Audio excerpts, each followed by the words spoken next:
At the height of his power, Samori Touré surveyed his domain, a testament to his resistance against the encroaching European powers.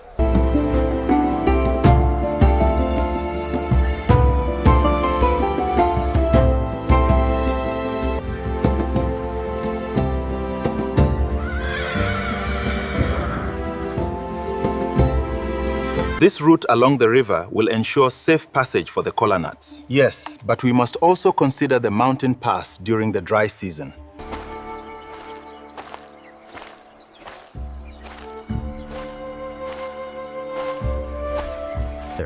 For years, the French tried to break him. But Samori Touré kept fighting. So who was this man? Why did one African ruler become such a serious problem for French expansion in West Africa? And how did a man who was not born a king build the powerful Wassoulou Empire? This is the story of Samori Touré, one of the most determined African rulers of the 19th century. And his story begins long before the French finally captured him. Part 2. He wasn't born a king. Samori Touré was born around 1830 in the region of present-day Guinea. He did not inherit a massive empire. He did not begin life sitting on a royal throne. His early world was shaped by trade, warfare, rival political communities, and rapidly changing military technology. West Africa was already experiencing enormous political change. Firearms were becoming increasingly important.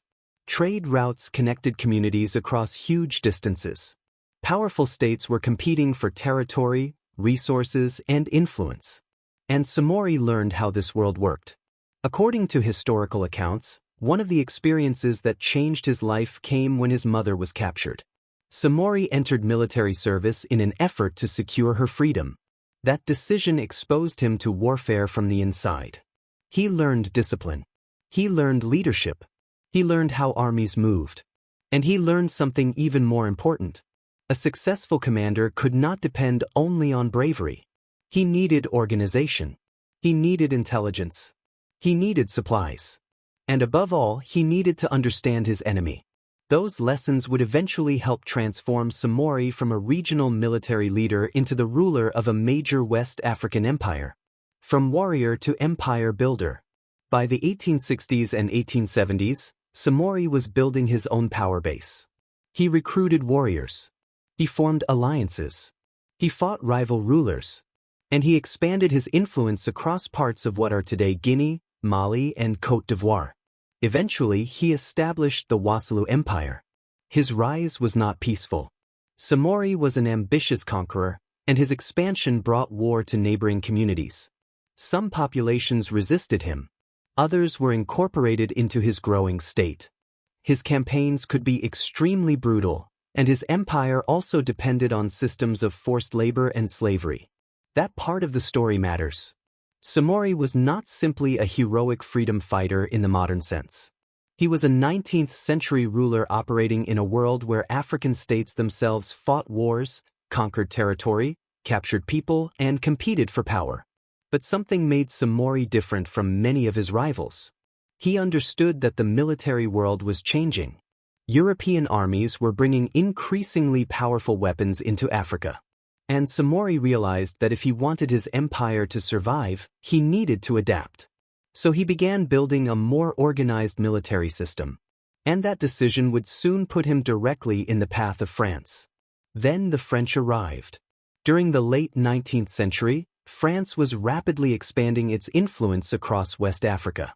This was the era that would become known as the Scramble for Africa.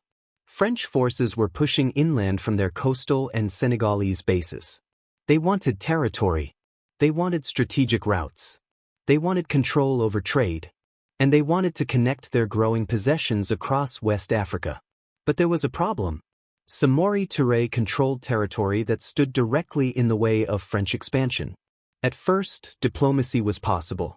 Samori negotiated with the French. He signed agreements. He bought time. But neither side completely trusted the other.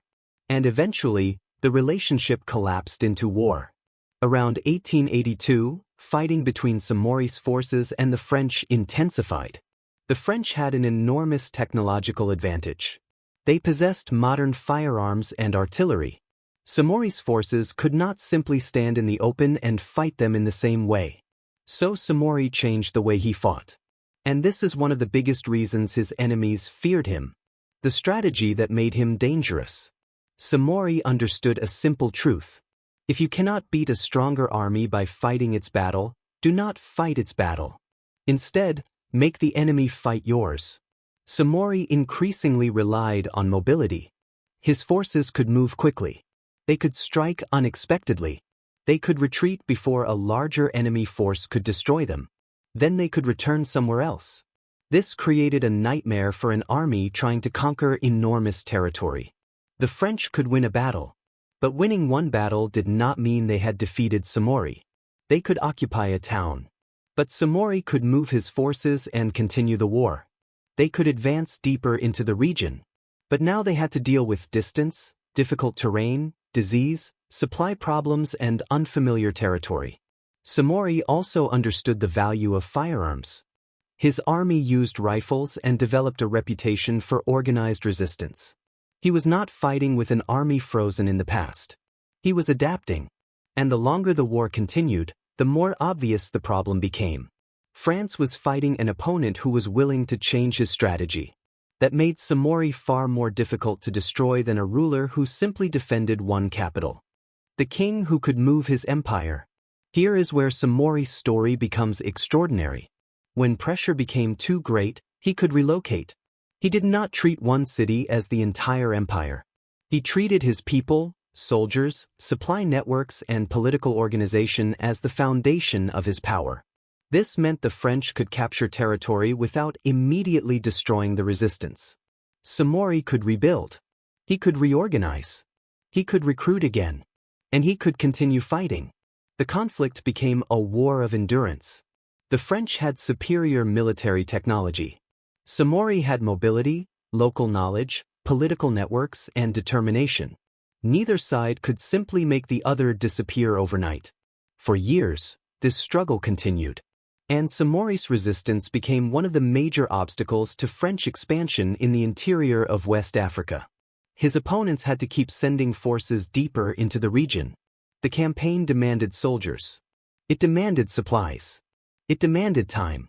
And Samori kept forcing France to pay for every step. But even the strongest empire has a limit. Samori's greatest strength was also part of his weakness. Constant warfare is expensive. Armies need food. They need weapons. They need ammunition. They need horses. They need people to transport supplies. And they need political support. Years of war placed enormous pressure on Samori's empire. His enemies were not only the French. He also faced resistance from within territories he controlled and conflicts with neighboring African states. The longer the fighting continued, the harder it became to maintain the empire. Then the French began tightening the pressure. They built forts. They disrupted trade routes. They captured important positions. And they increasingly restricted Samori's access to weapons and supplies. The balance was changing. Samori could still fight. But his strategic position was becoming more difficult. His empire was shrinking. And the French were moving closer. The final struggle. By the 1890s, Samori was facing a much more dangerous situation. His original power base had been weakened. He moved eastward, attempting to preserve what remained of his state. This was not the same Samori who had once commanded a rapidly expanding empire. Years of war had exhausted his resources. His enemies had learned his methods. And France was becoming more powerful in West Africa. Still, Samori refused to simply surrender. He continued trying to reorganize his forces and maintain resistance. For the French, however, capturing Samori had become more than a military objective.